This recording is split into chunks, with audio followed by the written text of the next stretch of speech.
हर हर महादेव भक्तों, कैसे हैं आप सभी लोग। एक बार फिर स्वागत है आपका घनश्याम वाणी यूट्यूब चैनल में। यहाँ पर आपको माघ मास के प्रतिदिन की कथाओं का श्रवण करने को मिलता है।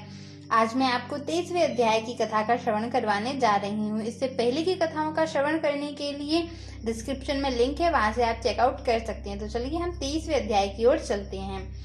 लोमस ऋषि कहने लगे कि जिस पिशाच को देवहूति ने मुक्त किया वह पहले द्रवण नगर में चित्र नाम वाला राजा था। वह बड़ा सूरवीर, सत्यपरायण तथा पुरोहितों को आगे करके यज्ञ आदि करता था। दक्षिण दिशा में उसका राज्य था और उसके बहुत कोष धन से भरे हुए थे। उसके बहुत से हाथी, घोड़े और रथ थे और वह अत्यंत शोभा को प्राप्त होता था। बहुत सी स्त्रियों में क्रीड़ा करता था और अनेक यज्ञ उसने किए थे। वह नित्य अतिथियों की पूजा करता था और शस्त्र विद्या में निपुण था और ब्रह्मा, विष्णु, महेश तथा सूर्य की सदैव पूजा किया करता था। वह जंगल में भी स्त्रियों से घिरा हुआ क्रीड़ा किया करता था। एक बार वह पाखंडियों के मंदिर में गया और वेदहीन भस्म लगाए हुए पाखंडी महात्मा बने हुओं से उस राजा की बातचीत हुई। पाखंडियों ने कहा कि हे राजन, शैव धर्म की महिमा सुनो। इस धर्म के प्रभाव से मनुष्य पाप को काटकर मुक्त हो जाता है। सब वर्णों में शैव मत ही मुक्ति का देने वाला है। शिव की आज्ञा के बिना दान, यज्ञ और तपों से कुछ नहीं बनता। शिव का सेवक होकर भस्म धारण करने, जटा रखने से ही मनुष्य मुक्त हो सकता है। जटा धारण करने तथा भस्म लेपन से ही मनुष्य शिव के समान हो जाता है। इसके बराबर कोई पुण्य नहीं है। जटा भस्म धारण किए हुए सभी योगी शिव के सदृश होते हैं। अंध, जड़, नपुंसक तथा मूर्ख सब जटा से ही पहचाने जाते हैं। शूद्र वर्ण के शैव भी पूजनीय हैं। विश्वामित्र क्षत्रिय होकर तप से ब्राह्मण हो गए।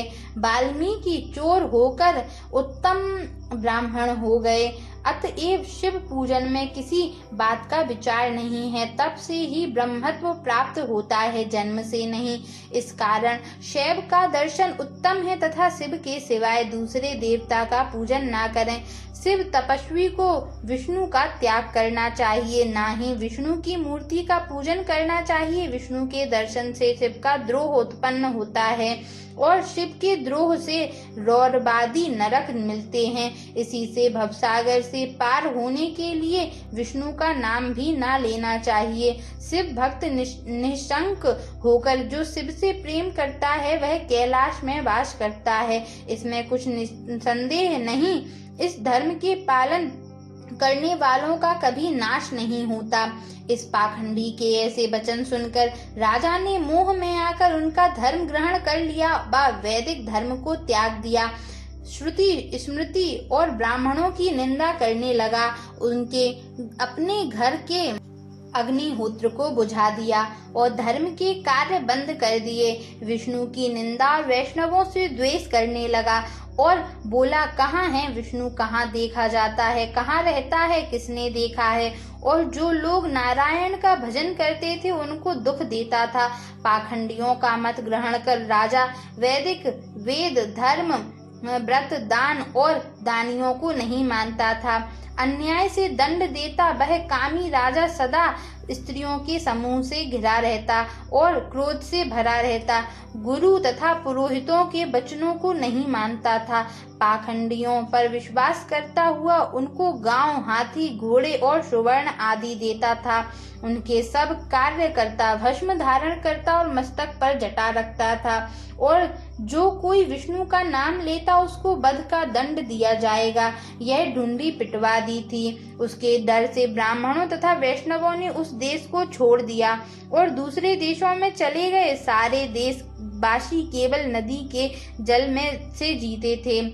जीविका से दुखी होकर वृक्ष आदि नहीं लगाते थे, ना ही खेती करते थे। प्रजा अन्न के अभाव से गला सड़ा अन्न भी खा लेती थी।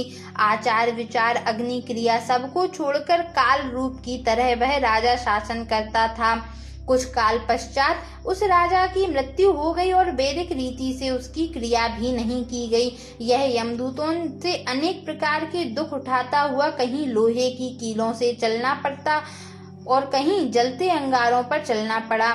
जहाँ सूर्य अति तीव्र था और ना कोई छाया का वृक्ष था, कहीं लोहे के डंडों से पीटा गया, कहीं बड़े बड़े दांतों वाले भेड़ियों और कुत्तों से काटा गया। इस प्रकार दूसरे पापियों का हाहाकार सुनता हुआ वह राजा यमलोक में पहुंचा। ये हमने यहाँ पर 23वें अध्याय की कथा का श्रवण करवाया है। 24वें अध्याय की कथा का श्रवण करने के लिए अभी घनश्याम वाणी यूट्यूब चैनल को सब्सक्राइब करके नोटिफिकेशन बेल को ऑन कर लो, ताकि मैं जब भी वीडियो अपलोड करूँ उसका नोटिफिकेशन आपको सबसे पहले मिल सके। Thanks for watching. Bye bye.